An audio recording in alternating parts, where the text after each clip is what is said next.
Depuis 1952, après chaque étape du Tour de France, à l'exception des contre-la-montre, un prix récompense le coureur le plus combatif de la journée. Connu comme le prix de la combativité, cette récompense est décidée par un jury formé de spécialistes du monde cycliste qui choisissent celui qui aura le plus animé l'étape du jour. Le lauréat de ce prix profite des joies du podium et porte le lendemain le dossard rouge du plus combatif. Leur numéro apparaît en blanc sur fond rouge, contrairement à l'habituel noir sur blanc.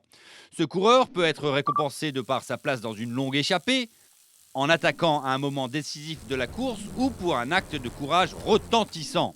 Michael Matthews avait par exemple remporté le prix de la combativité au terme de la cinquième étape du Tour 2015, après avoir franchi la ligne avec deux côtes cassées, stigmates d'une chute 2 jours auparavant.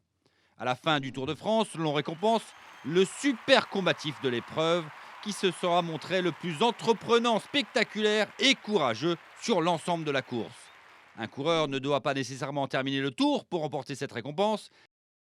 Cyril Guimard, lauréat de la combativité en 72, avait en effet été contraint à l'abandon. Signalons que depuis 81, le vainqueur de ce prix n'a jamais remporté le classement général du Tour la même année.